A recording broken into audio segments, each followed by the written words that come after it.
IT job కోసం try చేస్తున్నారా? Coding tutor లో ట్రైనింగ్ తో పాటు stipend and 100% job guarantee. Suman TV ప్రేక్షకులకి నమస్తే.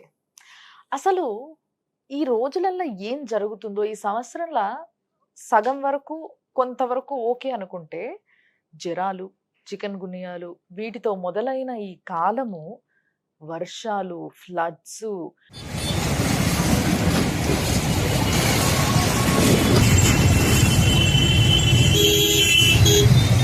అంటే అటు విజయవాడ, ఖమ్మము, వాయనాడు అసలు ఎక్కడ కాదు ఏంది ఇవన్నీ చాలనట్టు మళ్ళీ కోల్కతాలో ఓ పెద్ద ఇష్యూ, ఒక స్త్రీ పైన జరిగిన విధ్వంసం. అది అసలు అసలు చిచి చిచి అసలు తలుచుకుంటేనే చాలా దరిద్రంగా అనిపిస్తుంది. ఇలాంటివన్నీ ఎందుకు జరుగుతున్నాయి మన దగ్గర? స్త్రీని, ప్రకృతిని సమానంగా చూసే భారతీయులకి ఇలాంటి ఒక కష్టమైన కాలం ఎందుకు వచ్చింది? అందుకే ఈరోజు మన స్టూడియోకి నేను పిలిచేశాను గురువు గారు అయ్యప్ప శ్రీకృష్ణ సుధి గారు, ప్రముఖ ఆధ్యాత్మవేత్త. అంతేకాకుండా ఆయన గురించి మీ అందరికీ బాగా తెలుసు. చాలా పెద్ద పెద్ద వారికి స్పష్టంగా షార్ట్గా జాతకం చెప్పగలిగే శక్తి, ఆస్ట్రాలజీ పవర్ ఆయన చేతిలో ఉంది. సో ఆయన్నే అడిగి తెలుసుకుందాం అసలు ఇలాంటి ప్రకృతి వైపరీత్యాలు మన దగ్గర ఎందుకు చోటు చేసుకుంటున్నాయి అన్న విషయం పైన నేను డిస్కస్ చేయబోతున్నాను. గురుగారు నమస్తే. నమస్కారం అండి. గురుగారు, అసలు నిజంగా తలుచుకుంటేనే భయంకరంగా ఉంది. అంటే ఒకటి తర్వాత ఒకటి జరుగుతూనే ఉన్నాయి మన దేశంలో. సో ఇది ఎందుకంటారు? అసలు ఏం జరిగిందంటారు? ఈ ఫ్లడ్స్ ఏంటి అసలు? మన తెలుగు సంవత్సర ప్రకారం ఇది క్రోధినామ సంవత్సరం. అవును. క్రోధి అంటేనే ఒక రకమైనటువంటి ఎండ్లెస్, లేదంటే ఒక బాగా ఎక్కువ అయినటువంటి శక్తి అని అనుకోవచ్చు. ఓకే. అది శుభప్రమైనది కాదు, కొంచెం నెగిటివ్ ఎనర్జీ అనుకోవచ్చు. ఓకే. అలానే ఈ సంవత్సరానికి అధిపతి కుజుడు, శని. ఎప్పుడైతే స్వార్థపరులైనటువంటి లేకుంటే ఒక రకమైన అగ్రెసివ్ నేచర్ ఉన్నటువంటి కుజు శనుల చేతిలో అధికారం ఉండేసరికి వాళ్ళ యొక్క పరిపాలన స్వార్థపూరితంగాను, లేకుంటే వచ్చేసి జనాలను పట్టించుకోకుండా వాళ్ళ యొక్క స్వప్రయోజనాలే ప్రాధాన్యంగా జరిగేటువంటి పరిపాలన. గ్రహస్థితిని గమనించుకున్నట్లయితే దీర్ఘకాలికంగా ఒక రాశిలో ఉండే గ్రహాలు శని 2.5 సంవత్సరాలు కుంభరాశిలో చివరి భాగాల్లోకి వచ్చాడు. శతభిష నక్షత్రం, పూర్వభద్ర నక్షత్రాల్లో ఈ సంవత్సరం సంచారం చేస్తాడు. అలానే వచ్చేసి రాహు మీన రాశిలో, గురుడు వృషభ రాశిలో. వృషభ రాశి ఒక రకంగా గురు సంచారం వలన అధిక వర్షపాతాన్ని కలిగించేటువంటి యోగం. అయితే ఇక్కడ ప్రస్తుత సంఘటనలు కనుక గమనించుకున్నట్లయితే కుజుడు తర్వాత వచ్చేసేసి గురుడు 26వ తారీఖు వరకు, కొన్ని పంచాంగాలు 24వ తారీఖు వరకు కలిసి ఉన్నారు వృషభ రాశిలో. ఓకే. ఎప్పుడైతే వృషభం నుంచి మిథునంలో కుజుడు మారాడో, వృషభంలో వచ్చేసి చంద్రుడు గురుడు, మిథునంలో కుజుడు, కర్కాటకంలో బుధుడు, సింహంలో రవి, కన్యలో శుక్రుడి నీచలు. ఈ విధమైనటువంటి ఒక రకమైనటువంటి 5 రాసుల్లో వరుసగా గ్రహాలు ఏర్పడ్డాయి. ఒక దండలాగా మాలికా యోగం అంటే. అలానే వచ్చేసి కేతువు శుక్రుడు కలిశారు. శని వచ్చేసి రవికి వ్యతిరేక్తమైన స్థానంలో, అంటే శని దృష్టి రవి మీద, రవి దృష్టి శని మీద, ఇద్దరు 180 degrees డిస్టెన్స్ లో. అంటే మీరు ఇట్లా చెప్తుంటేనే ఫస్ట్ కొంచెం భయం వేస్తుంది. నాకు తెలియని దానికే నాకు భయం వేస్తుంది మీరు ఇట్లా చెప్తుంటే. అంటే ఇంకొంచెం తెలుసుకునే ప్రయత్నం చేస్తే, అంటే ఏ యొక్క గ్రహం ఎఫెక్ట్ దేనిపైన ఎట్లుంటది, అంటే ఈ ప్రకృతి వైపరీత్యాలకి వీటిని కనెక్ట్ చేస్తూ మాట్లాడితే మీరు చెప్పేది ఏంటి? ఇప్పుడు ప్రకృతి వైపరీత్యాల పరంగానే నేను మాట్లాడుతున్నది. శని వాయుతత్వ రాశిలో ఉన్నాడు. శని స్వభావం వాయుతత్వ స్వభావం. ఒక తుఫాన్ రావాలంటే వాయుగుండంతోనే ప్రారంభం అవుతుంది. మనం మామూలుగా తుఫాను అల్పపీడనం ఏర్పడి దాన్ని వాయుగుండంగా మారి అది తుఫానుగా మారి జనాల మీదకి విరుచుకుపడుతుంది. ఈ తుఫాన్లు అనేవి వచ్చేటప్పుడు ఖచ్చితంగా వాయుగుండంతో వచ్చేటువంటి ప్రమాదం శని కారకంలోనూ, శని వాయుతత్వ గ్రహాల ప్రేరకత్వంతోనే ఏర్పడుతుంది. అలానే అగ్నితత్వ స్వభావం కుజుడిది. అంటే ఎప్పుడైతే ఒక బాగా వేడితో ఏర్పడినటువంటి వాతావరణం ఉందో అది అల్పపీడనాన్ని క్రియేట్ చేస్తుంది. అల్పపీడనం ఏర్పడినప్పుడు కుజుడు శని ఇద్దరి యొక్క కేంద్ర స్థితి కానివ్వండి, కేంద్ర వేధ కానివ్వండి, ఇలాంటి తుఫాన్లకు కారణమవుతుంది. ఎప్పుడైతే పూర్ణ జలరాశిలోను ఇలాంటి జల ప్రామాణికమైనటువంటి గ్రహమైనటువంటి గురుడు వచ్చేసేసి ఎక్కడైనా వృషభంలో కానివ్వండి, ఇలాంటి జలరాశిలో కానీ ఉన్నప్పుడు కానివ్వండి, ఇలాంటి తుఫాన్లు కానివ్వండి, ఎక్కువ ప్రాణాంతకం కలిగించేటువంటి తుఫాన్లు ఏర్పడతాయి. అలానే గ్రహణాలు, చంద్రగ్రహణం తుఫాన్లకి, సూర్యగ్రహణం భూకంపాలు లాంటి వాటికి కారణమవుతుందని చెప్తుంది.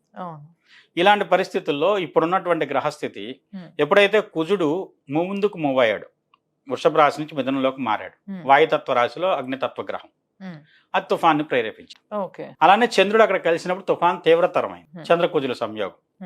ఆ తర్వాత వచ్చేసి ఈ గ్రహస్థితులన్నీ వరుసగా ఉన్నటువంటి గ్రహస్థితి కుంభవృష్టి కురవడానికి కారణమైంది. సహజంగా లాస్ట్ ఇయర్ వర్షపాతం బాగా పడి ఆగిపోయింది. ఈ సంవత్సరం అలా కాకుండా నష్టానికి దారితీసే విధంగా, తీవ్ర నష్టానికి దారితీసే విధంగా వర్షపాతం జరుగుతుంది.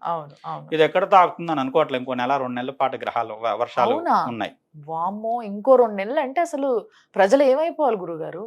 మీకు బ్రహ్మం గారు రాసిన కాలజ్ఞానంలో ఒకటి ఉందండి. తమిళనాడులోంచి ఒక ప్రాంతంలో ఒక్కసారిగా నది ఉప్పొంగి కొన్ని లక్షలాది మంది జనాలు చనిపోతారని కూడా రాశాడు. ఆయన కాలజ్ఞానం రాసిన దానికి అనుకూలమైనటువంటి పరిస్థితులు ఈ కాలగణనలో ఇవి అనుకూలంగా ఉన్నాయి 2024-25 సంవత్సరాలు అని చెప్పచ్చు. అందువల్ల తీవ్ర జన నష్టం అతివృష్టి వల్ల, అనావృష్టి వల్ల. అలానే ఇందాక మీకు ఆ మాట ఎందుకన్నానంటే, బుధుడు రవి కంటే వెనకాల ఉంటే వర్షాలు తక్కువ పడతాయి. బుధుడు రవి కంటే ముందుకు వెళ్తే పూర్వ శుక్రుడు అంటాం. రవి కంటే ముందు డిగ్రీల్లో, రవి కంటే ముందు రాశుల్లో కానీ బుధుడు శుక్రుడు ఇద్దరు ఉండేటువంటి పరిస్థితి అక్టోబర్లో, నవంబర్లో ఉన్నది మనకి. ఓకే, అంటే అప్పుడు ఇంకా తీవ్రమైన వర్షపాతం, లేదంటే ఎక్కువ వర్షపాతం నమోదవడానికి కూడా అవకాశం. అందుకేనా ఈ మొన్న మనకి ఉగాది సమయంలో అందరూ పంచాంగం చెప్పినప్పుడు చాలా మంది గురువులు వాళ్ళు చెప్పిన మాట ఏంటంటే, ఎప్పుడైతే ఈ సంవత్సరంలో అక్టోబర్, నవంబర్ ఆ టైంలో కొంచెం జన నష్టం కనిపిస్తుంది, పెద్ద ప్రళయం రాబోతుంది. అది ఏంటిదో మేము చెప్పలేం కరెక్ట్గా, కానీ ఏదో ఒక రకమైన ప్రళయం మాత్రం రాబోతుంది. అది జల ప్రళయమా, లేకపోతే ఇంకో వ్యాధి రావడమా, ఇంకోటా అనేది అయితే క్లియర్గా చెప్పలేదు, కానీ ఇదే అంటారా? అది సహజంగా కుజుడు కూడా ఈ సంవత్సరం, కుజుడు స్థితి కూడా గ్రహచార స్థితి మిథునంలోకి వచ్చాడు. మిథునంలోంచి మళ్ళీ కర్కాటకంలోకి వెళ్తాడు, మళ్ళీ వక్రించి మిథునంలోకి వస్తాడు. సంవత్సరం వరకు ఇక్కడే ఉంటాడు, మొత్తం పూర్తయ్యేంత వరకు, ఈ సంవత్సరం పూర్తయ్యేంత వరకు. అంటే 45 రోజులు ఉండాల్సిన కుజుడు ఒక 6 నెలల కంటే ఎక్కువ కాలం పాటు మిథునంలో ఉంటున్నాడు. కుజస్తంభన అంటాం. ఇది యుద్ధ భయాన్ని, యుద్ధ వాతావరణాన్ని కల్పిస్తుంది. అగ్ని పర్వతాలు కానివ్వండి, లేకుంటే వచ్చేసి భూకంపాలకు కూడా కారణమయ్యేటువంటి స్థితి. అంటే ఇప్పుడు వర్షాకాలం అయిపోయిందేమో అనుకోవడానికి లేదు. ఇప్పుడు వర్షాకాలం అయిపోయిన తర్వాత కూడా ఇంకా మీరు అన్నట్టుగా భూకంపాలు, లేకపోతే యుద్ధాలు ఇలాంటివి ఏవో జరుగుతాయంటారు. అయితే బాగా మరి వీటన్నిటిని కంట్రోల్ చేయడానికి అట్లీస్ట్, అంటే మనం దేన్ని ఆపలేము, ప్రకృతి యొక్క కోపాన్ని కానీ, ప్రకృతి యొక్క ప్రేమని కానీ మనం ఆపలేము. మనకు అంత ధైర్యము, దమ్ము రెండు లేవు మామూలు మనుషులుగా. బట్ కొంత ఊరట కలిగించాలంటే ఏం చేయొచ్చు? నరసింహ శాంతి చెప్తామండి. నరసింహ మంత్రంతో గనక ప్రకృతి వైపరీత్యాలను ఆపటం కోసం, ఈవెన్ కొన్ని వ్యాధులు తీవ్రమైనటువంటి పరిస్థితుల్లో కరోనా లాంటి ప్రబలినప్పుడు కూడా నరసింహ శాంతి చేశాం కూడా. అంటే ఒకటి నేను ఒక్కటి చేస్తే అవుతుందని కాదు కానివ్వండి, ప్రజాక్షేమాన్ని దృష్టిలో పెట్టుకుని. ఎందుకంటే వృత్తిరీత్యా పురోహితం అంటే అందరి హితం కోరాలి, మా ధర్మం. మరి ఈ లెక్కన అంటే మీరు కోరి చేస్తే సరిపోదని మీరే అంటున్నారు కాబట్టి పాలకులు చెయ్యాల్సిన అవసరం చాలా ఉంటుంది. పాలకులకి చేస్తే చాలా విశేషమైన ఫలితాలు ఉంటాయి. మీకు చిన్న ఎగ్జాంపుల్ చెప్తాను. ఇప్పుడు వైజాగ్ లో ప్రహ్లాదపురంలో ఒక సాయిబాబా గుడి ఉంది. దాంట్లో ఒక సూర్య యంత్రం ఒకటి వేశారు. ఆ సూర్య యంత్ర స్థాపన తర్వాత వైజాగ్ దగ్గర వచ్చేటువంటి తుఫాన్ల తీవ్రత తగ్గింది. ఆ యంత్ర స్థాపన తర్వాత వైజాగ్ లో ఒకే ఒక తుఫాన్ తీవ్ర నష్టం కలిగించింది, హుదూద్. ఆ తర్వాత అంతవరకు అది కూడా ఏంటంటే ఆ యంత్ర స్థాపన జరిగిన తర్వాత 15-20 సంవత్సరాల తర్వాత. కాబట్టి ఏంటంటే ఇలాంటి వాటిని అడ్డుకోవడానికి ఇప్పుడు సూర్యగ్రహణం ఒక ఇండికేషన్ ఇస్తుంది భూకంపాలను కానివ్వండి. సూర్యగ్రహణం ఎక్కడైతే కేంద్రం ఉందో, భూమి మీద దాని యొక్క కేంద్ర స్థితి ఏర్పడుతుందో, ఆ కేంద్రాన్ని ఆధారం చేసుకుని తప్పనిసరిగా భూకంపం వస్తుందని చెప్తాం సూర్యగ్రహణం వచ్చిన తర్వాత. ఇప్పుడు మన దేశంలో ఈ సంవత్సరం గ్రహణాలు ఏమీ లేవు, కానీ ఏంటంటే ఇది ఎక్కువగా వచ్చేసి యూరోప్ ప్రాంతాన్ని, తర్వాత ఏంటంటే అట్లాంటిక్ ఓషన్ మధ్య ప్రాంతాన్ని ఎక్కువగా సూచిస్తుంది. సో దానివల్ల వచ్చేసేసి అంటే భూకంపం కేంద్రం వచ్చేసి సముద్ర మధ్యంలో ఉంటే సునామీగా మారుతుంది. ఇలాంటి జల ప్రళయాలకు ఈ సంవత్సరం కారణమయ్యేటువంటి గ్రహస్థితి కానివ్వండి, గ్రహణాలు కానీ ఉన్నాయి. అంటే ఈ లెక్కన మీరు చెప్తున్న ఏదైతే ఈ పూజా ప్రాసెస్ ఉందో ఇదంతా కూడా పాలకులు చేస్తే విశేషంగా వాళ్ళకి మంచి ఫలితాలు ఉంటాయి. పాలకులు ఎవరండి? ఇప్పుడు ప్రజాస్వామ్యంలో ప్రజలే పాలకులు. ప్రజల కోసం ప్రజలు చేసుకోవడం తప్పేం లేదు. వాళ్ళు ఎవరో చేస్తారు, మన ఎవరో ఉద్ధరిస్తారు. ప్రభుత్వాలు వచ్చేసి ఉత్తగా డబ్బులు ఇస్తాయి. ప్రభుత్వాలు వచ్చి అన్నిటి మీద ప్రభుత్వాల మీద ఆధారపడటం, వాళ్ళకైనా సరే దాన్ని స్పందించడానికి సమయం పడుతుంది కదా తెలిసిన తర్వాత. అందువల్ల ఎవరికి వాళ్ళు చేసుకోగలిగిన స్థాయిలో చేసుకుంటే తప్పేముంది. హైదరాబాద్ ప్రాంతం బోనాలు వస్తే ఎంత ఉత్సవంగా అందరూ పాల్గొని చేసుకుంటున్నారు. ప్రభుత్వం పాల్గొంటేనే జరుగుతుంది. అలానే వచ్చేసి ప్రతి ప్రాంతానికి పాలితమైనటువంటి గ్రహ దేవతలు, అలానే వచ్చేసి దేవతాపరమైన శక్తులు ఉంటాయి.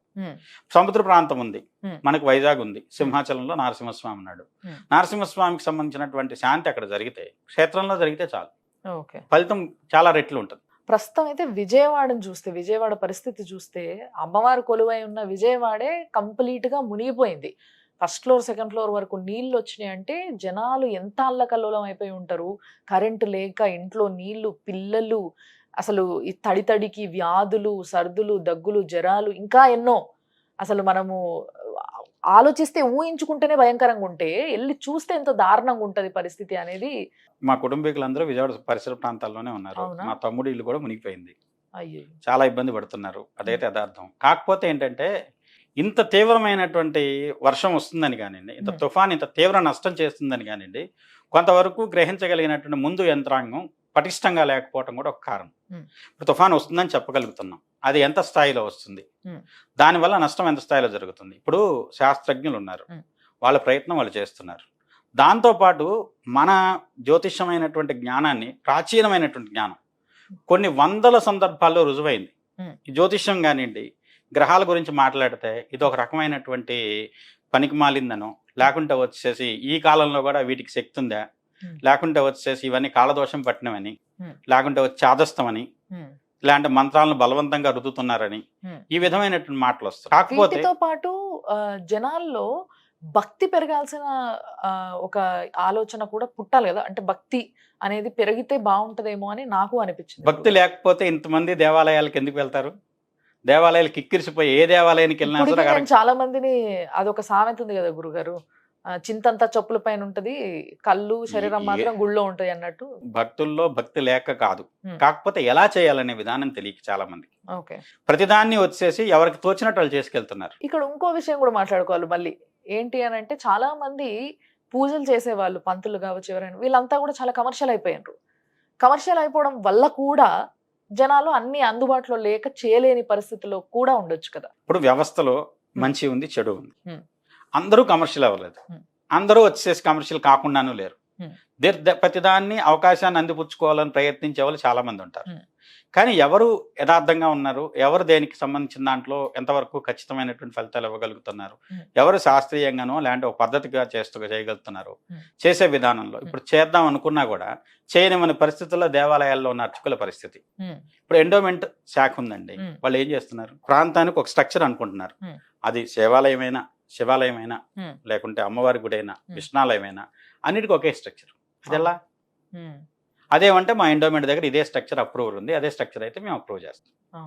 ప్రతి దేవాలయానికి ఒక రకమైన ఆగమం ఉంటుంది, దాని ప్రకారం ఎవరెక్కడ ఉండాలి, స్థితిలో ఏ దేవతను ఉంచాలి, దానికి సంబంధించినటువంటి ఎదురుగా ఎవరు ఉండాలి, ఇవన్నీ వాళ్ళకి పట్టవు. వాళ్ళకి కావాలి, ఎందుకంటే వాళ్ళకి సబ్జెక్ట్ తెలియదు, ఆగమ శాస్త్రం తెలియదు. ఎప్పుడైతే ఆగమం తెలియదో అంతేకాక వాళ్ళకి ఇదే అప్రూవల్ అన్నటువంటి స్ట్రక్చరు మా ఇంజనీర్స్ ఇదే ఇచ్చారు, దీని ప్రకారం అయితే కట్టుకోండి, లేదంటే మేము అప్రూవల్ ఇవ్వం, పర్మిషన్ ఇవ్వం. అలా చాలా దేవాలయాలు జరుగుతుంది.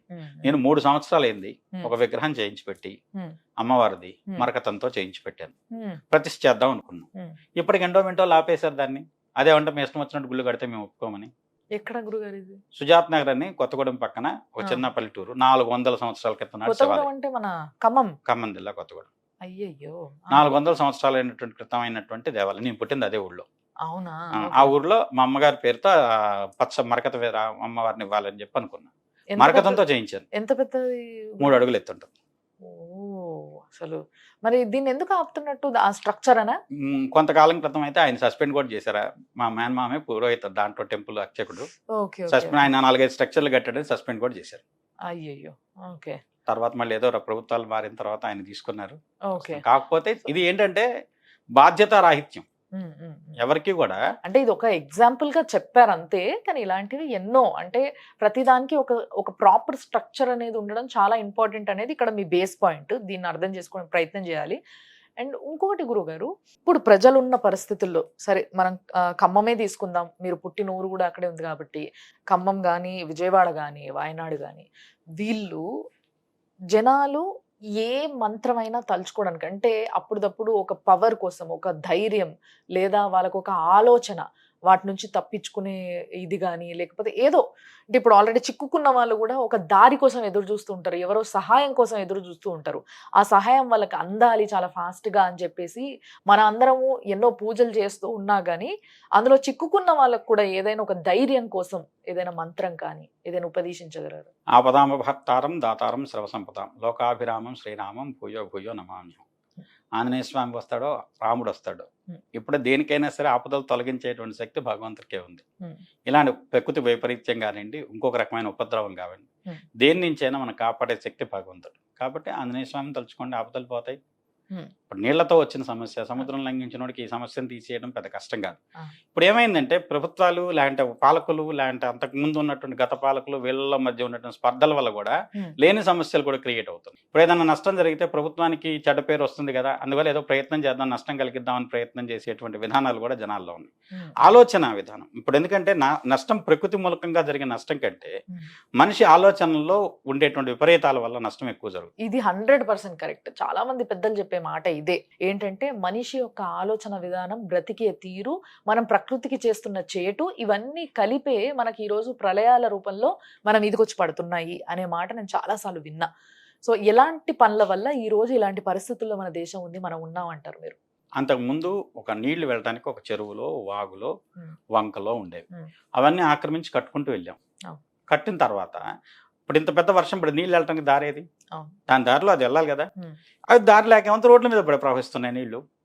రోడ్ ఒక దారిలాగా ఉంది, మనం వెళ్తున్నాం, మన దారిని అవి కూడా వస్తున్నాయి. అవును. పంచభూతాలని మనం కంట్రోల్ చేద్దాం అనుకుంటే అవి ఒక పరిస్థితి దాటిన తర్వాత అవి విజృంభిస్తే ఎంత తీవ్రమైన నష్టం జరుగుతుంది అనడానికి ఇది ఒక ఉదాహరణ. Hmm. విజయవాడ కానివ్వండి, వాయనాడు కానివ్వండి, Hmm. లేదంటే వచ్చేసి మీకు ఇప్పుడు ఖమ్మం ఖమ్మం జిల్లాలో గాని. జరుగుతున్న ఉపద్రవాలు, జలవత్సవం. Hmm.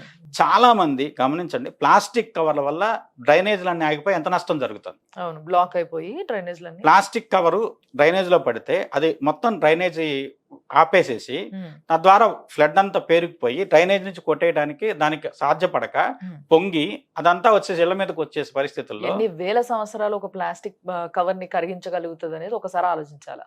కాబట్టి వీటన్నిటిని కొంచెం ఇప్పటికైనా ఆలోచించంటే, మనం ఒక సేఫ్ ప్లేస్ లో ఉన్నాం, మనం బాగున్నాం, మనం కూర్చొని మాట్లాడుకుంటున్నాం కదా సరిపోద్ది అని అనుకుంటే మాత్రం రేపటి రోజు ఆ ప్రళయం మన పైన కూడా పడుతుంది, డౌట్ లేకుండా. కానీ ప్రతి ఒక్కరు ఈ రోజు చేసే పని రేపటి రోజు మన ఫ్యూచర్ ని రాసి పెడుతుంది అంటే తప్పకుండా దీన్ని నమ్మాల్సిన టైం అట్లీస్ట్ ఇప్పటికైనా వచ్చింది. కాబట్టి నిజంగా గురుగారు చెప్పినట్టు ప్లాస్టికే కావచ్చు, కొన్ని కట్టడాలు అంటే కుంట అని కొన్ని ప్లేస్లు ఉంటాయి, లేకపోతే ఇప్పుడు పేర్లలోనే ఉన్నాయి కదా చాలా పేర్లు, కుంట అనే పేరుతో, చెరువు అనే పేరుతో కొన్ని ఊర్ల పేర్లు ఉన్నాయి. ఇవి అవి అని చెప్పడం ఇష్టం లేదు నాకు. బట్ ఆ పేర్లలో ఉన్న కొన్ని ప్రాంతాలన్నీ కూడా ఏంటంటే చెరువులు, కుంటలు, వీటన్నిటిలోనే ఇల్లులు కట్టేసిండ్రు. సో వాటికి నీళ్ళకంటూ అసలు భూమి పైన ఎక్కువ భూభాగంలో ఉండేదే వాటర్.